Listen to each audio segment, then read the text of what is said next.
The Addams Family, 1964 to 1966, brought laughter, darkness, and charm to millions of viewers with its unforgettable characters and spooky style. But behind the eerie mansion and iconic theme song lies a bittersweet reality, the passing of several beloved cast members who made the show a cult classic. In this video, we honor the actors who once portrayed Gomez, Morticia, Uncle Fester, and the rest of the Kooky clan, and explore the tragic and touching stories of their lives beyond the screen. From Hollywood highs to heartbreaking goodbyes, these are the real-life fates of the Addams Family stars who have sadly passed away. Carolyn Jones was born on April 28, 1930, and took on the role of Morticia Addams in the Addams Family in 1964 at the age of 34. As Morticia, she exuded gothic elegance, speaking in a low, entrancing voice while remaining unfazed by the macabre antics around her. Her Morticia was the anchor of the Addams clan, cool, composed, mysteriously maternal. Despite the critical acclaim she received, Carolyn's life off-screen was haunted by disappointment and decline. Her career, which had started brightly with an Oscar nomination for The Bachelor Party and a Golden Globe win, quickly dimmed. She struggled to find meaningful roles post-Addams Family, often typecast or reduced to minor appearances. Her personal life fared no better. She married 4 times, including to television producer Aaron Spelling, but each relationship ended in separation or divorce. She had no children, and a deep sense of loneliness pervaded her later years. Her final marriage to actor Peter Bailey Britton was more companionship than passion, shadowed by her illness. She faced isolation and financial strain as her health declined, continuing to work despite being ravaged by colon cancer. Her final years were marked by physical agony and professional obscurity. Carolyn Jones died on August 3, 1983, at the age of 53 from colon cancer.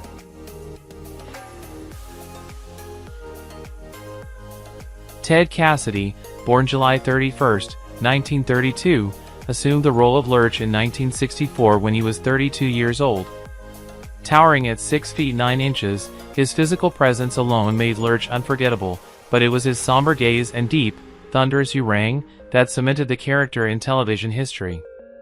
Lurch, though stoic and monosyllabic, was the soul of the Addams household, expressing loyalty and affection through silence. Yet behind this unforgettable role, Ted lived in the shadow of his size. His career was boxed into monster parts, aliens, creatures, henchmen, often dehumanized and silenced. Ted's heart condition, due to acromegaly, defined both his body and his destiny. He married Margaret Hamilton in 1956 and had 2 children, but his immense fame and ongoing health issues created an emotional chasm. The marriage dissolved in 1975, leaving him with an estranged family and a growing bitterness about being typecast. Despite being highly intelligent and musically gifted, he struggled to be taken seriously outside his physical image.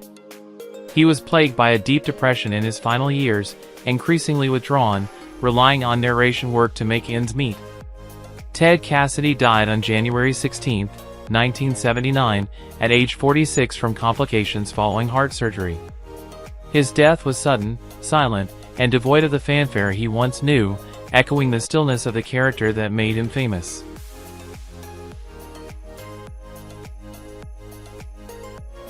Jackie Kugan, born October 26, 1914, became Uncle Fester in the Addams Family in 1964 at age 50. Fester was strange, gleefully destructive, and childlike, a grotesque yet lovable uncle who could light bulbs with his mouth. Jackie's portrayal was both outrageous and endearing, a bizarre highlight in a career marked by both astonishing early fame and devastating personal downfall. Once a beloved child star known for The Kid alongside Charlie Chaplin, Kugan's fortune, millions of dollars, was squandered by his mother and stepfather. He was left penniless, prompting a landmark legal case that led to the Kugan law, designed to protect child actors' earnings. Despite this, his adulthood was a tapestry of failed ventures and forgotten roles. He served in World War II, only to return to Hollywood and find the industry cold and indifferent. Jackie married 4 times, including to actress Betty Grable, but each union was poisoned by infidelity, control, or emotional distance. He had 4 children, but maintained a complicated relationship with them, especially due to his absence and financial troubles. His life was a slow erosion of fame and fortune. In his final years, he relied heavily on nostalgia appearances to sustain himself, plagued by debt and failing health. Jackie Kugan died on March 1, 1984, at age 69, succumbing to heart failure.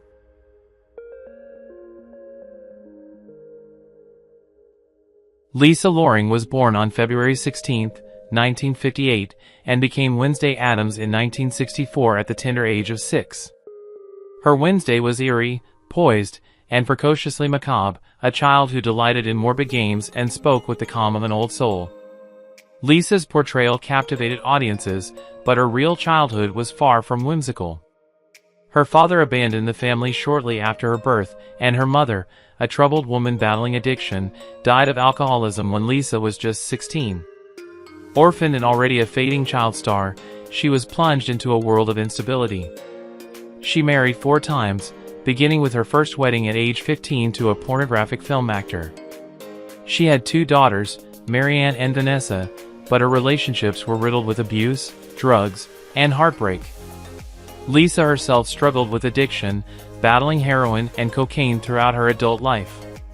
Her acting career never recovered from her child star days, and she lived on the margins of the entertainment world, relying on fan conventions and low-budget horror projects for income. Financial ruin and mental health crises plagued her, and she was often estranged from her children. Lisa Loring died on January 28, 2023, at age 64, due to complications from a stroke caused by high blood pressure and smoking, her life a haunting echo of the little girl who once brought gothic joy to millions.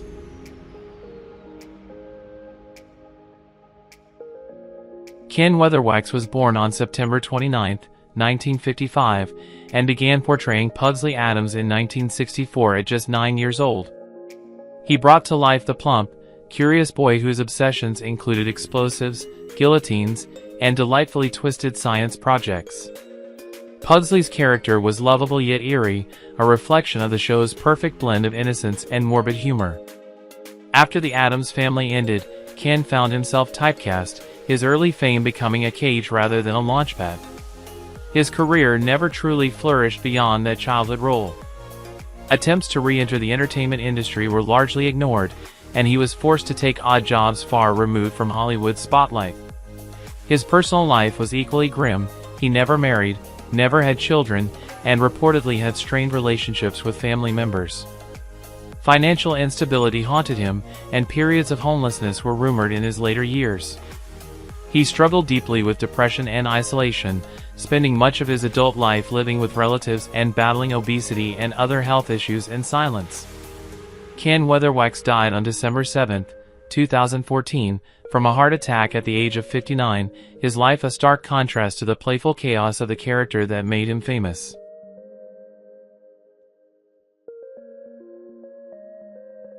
Parley Bear was born on August 5, 1914, and portrayed Mr. Henson in 1965 at the age of 51, the flustered city commissioner frequently overwhelmed by the Addams family's strange behavior. Mr. Henson, a straight-laced and proper figure, embodied society's confusion and discomfort with the unconventional. Bear had a long and respected career in radio dramas such as Gunsmoke before moving to television, yet he remained firmly in supporting roles, never reaching true stardom. His professional life was consistent but unspectacular, and he often expressed frustration over being typecast as bureaucrats and grumpy old men. He married radio actress Ernestine Clark, and while their relationship endured for over 5 decades, it was not without heartache. They had no children, a sorrow that haunted the couple and deepened their solitude. After his wife's death, Parley became increasingly reclusive, and his health steadily declined. He suffered several strokes, the last of which left him incapacitated and unable to speak, a cruel fate for a man whose voice once captivated millions. Parley Bear died on November 22, 2002, from complications of a stroke at the age of 88, largely forgotten by a world that once knew his voice so well.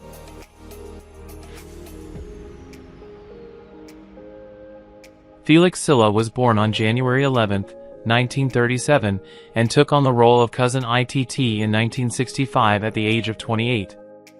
Hidden beneath a floor-length costume and speaking in high-pitched gibberish, Cousin ITT was a peculiar and lovable figure whose bizarre charm added to the Addams family's surreal world. Before joining the show, Sila had a successful run as a circus performer and stuntman, using his small stature and agility to find work, but fame never quite found him. Though he had roles in major films such as Star Wars and Return of the Jedi, they were mostly uncredited or anonymous. He married Sue Sila and had children, but their family endured a tragic loss when one of their daughters died young from a brain tumor, an event that devastated Felix emotionally and strained his marriage. Though they stayed together, the grief lingered, casting a long shadow over their lives. Financial struggles persisted, and he often worked multiple small gigs just to sustain the household. In later years, he suffered from various health problems, including diabetes and cancer, but continued to appear at conventions to connect with fans. Felix Sila died of pancreatic cancer on April 16, 2021, at the age of 84, leaving behind a life marked by personal tragedy and quiet perseverance.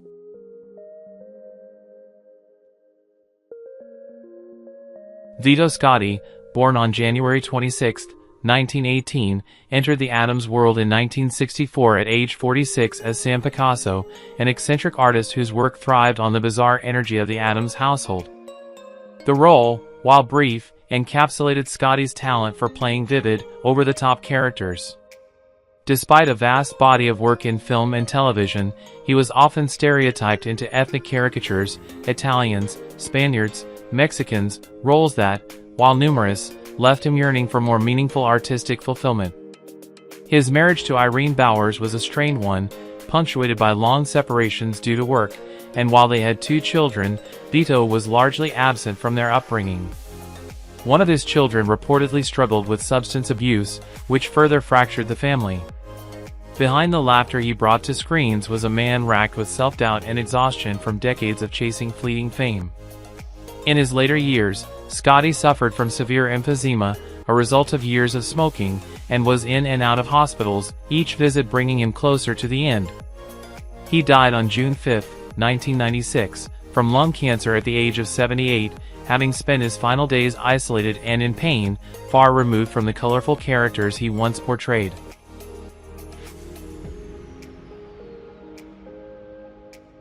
Margaret Hamilton, born on December 9, 1902, portrayed Granny Frump in 1965 at the age of 63. The character of Granny Frump, Morticia's eccentric mother, was perfectly tailored to Margaret's knack for portraying delightfully dark figures. Known widely for her iconic role as the Wicked Witch of the West in The Wizard of Oz, 1939, Margaret spent her entire career typecast in roles that often masked her intelligence and warmth in real life. Her early success became a double-edged sword, as the terrifying witch persona led to children recoiling from her in public and casting directors hesitating to place her in non-villainous roles. She married Paul Boynton Meserve in 1931, and they had one son, Hamilton. But Paul's infidelity, combined with his discomfort with her fame, caused the marriage to collapse by 1938. She raised her son alone, often juggling multiple jobs and suffering from deep bouts of depression. Later in life, her son became estranged from her, resenting the notoriety and public scrutiny that came with her fame. Margaret struggled with severe arthritis and deep loneliness in her final years, often found sitting silently in her home surrounded by old photographs and mementos of a time when the world feared her face but knew her name. On May 16, 1985, she died of a heart attack at the age of 82, with no family at her bedside.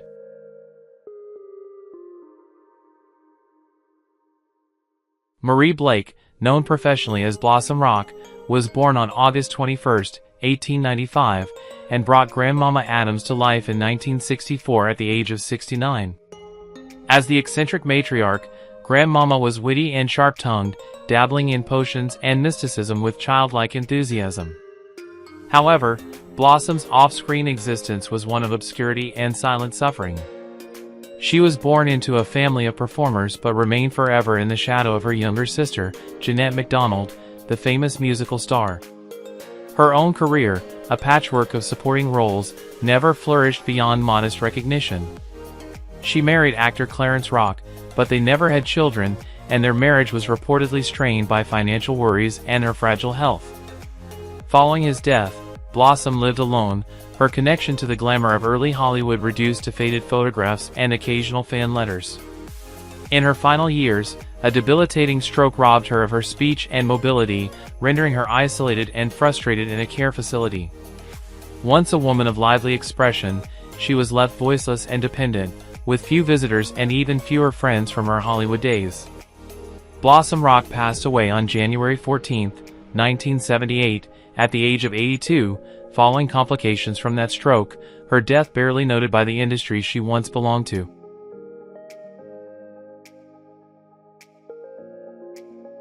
Alan Joselyn was born on July 21, 1901, and took on the role of Mr. Hilliard in 1964 at the age of 63.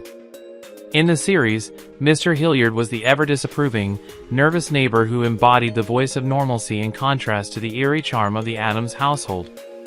His character frequently stumbled into the family's macabre antics, serving as a comedic foil yet revealing society's discomfort with nonconformity. Alan had once been a sought-after character actor, known for playing cynical or arrogant upper-class types in films like Heaven Can Wait, 1943, and The Horn Blows at Midnight, 1945. However, as Hollywood transitioned into a new era in the 1950s, his distinct style fell out of fashion, relegating him to minor television roles. This decline devastated him, especially after losing out on several lead roles to younger actors. In his personal life, Alan married Dorothy Brandon, a stage actress, and they had one daughter, Lynn. But the marriage deteriorated rapidly as Dorothy struggled with alcoholism, leading to a quiet and painful divorce in the early 1950s. Their daughter distanced herself, blaming him for the failed marriage, and Alan spent his later years isolated in a modest apartment. He suffered 2 nervous breakdowns in the 1970s, haunted by guilt, loneliness, and the fear of dying forgotten. On January 21, 1981, Alan Joselyn died from complications of a stroke at the age of 79.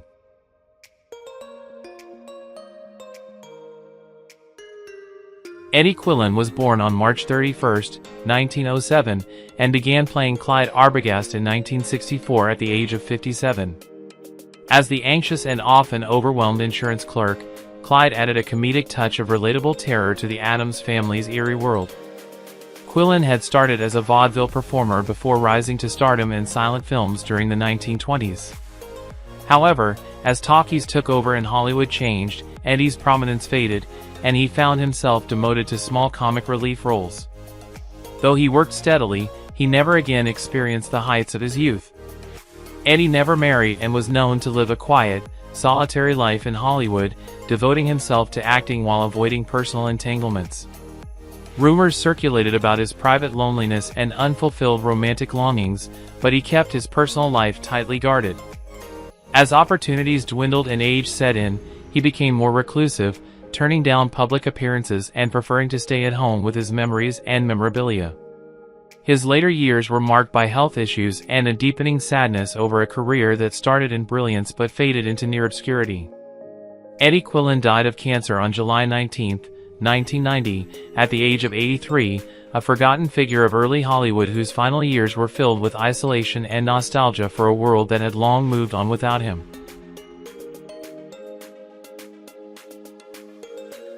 Jimmy Cross, born February 15, 1907, began portraying Benny in 1964 at the age of 57. Benny was a minor character, but his comedic misadventures within the Addams eccentric universe gave him a recurring charm that viewers appreciated. Jimmy's career was that of a journeyman actor, one filled with almosts and not quites. Despite appearing in numerous television shows and low-budget films, he never broke into stardom. His life was defined by short bursts of hope followed by long periods of obscurity.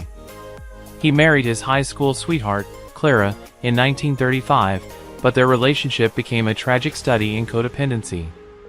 Clara suffered from untreated bipolar disorder, and Jimmy, unable to cope with her volatile episodes, would disappear for days to escape the chaos. They never had children, which Jimmy privately mourned, feeling it was a consequence of their emotional dysfunction. In his later years, Jimmy lived in a rundown apartment in Burbank, relying on Social Security checks and the occasional acting residuals. He was diagnosed with cancer in 1979, but he delayed treatment out of fear and financial worry, leading to a slow, painful decline. He died on June 14, 1981, at the age of 74 from cancer, largely forgotten by the industry he once gave everything to.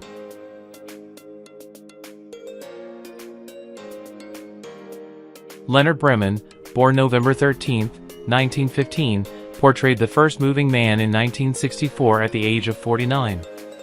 His character, though minor, represented the everyman forced to confront the absurdity of the Addams household, often with comic confusion. Leonard's life and career, however, were anything but humorous. A former stage actor with dreams of Broadway glory, Leonard moved to Los Angeles in the early 50s, only to be met with constant rejection and financial instability. He appeared in several television shows and B-movies, but never found steady work. He married actress Beatrice Monroe in 1948, and they had 2 children, Daniel and Ruth. However, Leonard's long absences from home and his drinking problem led to a bitter divorce in 1961. Beatrice gained full custody, and Leonard saw his children only sporadically, a fact that tormented him deeply. He fell into a pattern of depression, alcoholism, and angry outbursts on set that made him increasingly difficult to work with. He spent his final years in and out of VA hospitals, plagued by heart problems and an overwhelming sense of failure. On March 21, 1986, Leonard Breman died from heart failure at the age of 70, estranged from his children and long forgotten by the industry that once held his dreams.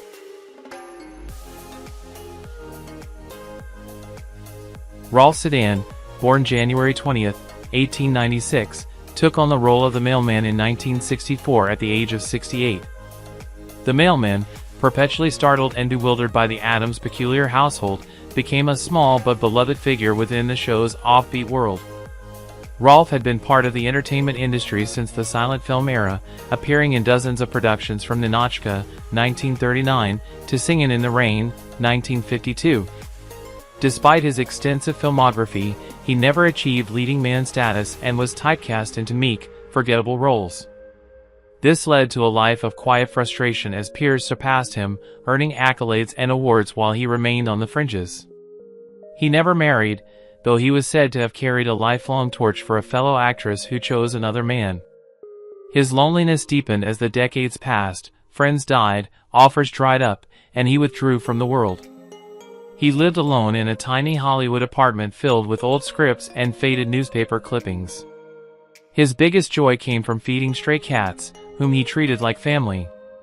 In his final years, he suffered from hearing loss, dementia, and a sense that he had been a footnote in a grander story. Rolf Sedan passed away from natural causes on September 16, 1982, at the age of 86, surrounded not by people, but by silence. Who is your favorite character in the Addams Family? How do you feel knowing that the actors have passed away? Feel free to leave your thoughts in the comments below. If you enjoyed this content, don't forget to like, subscribe to the channel, and hit the bell so you don't miss future videos. Thank you so much.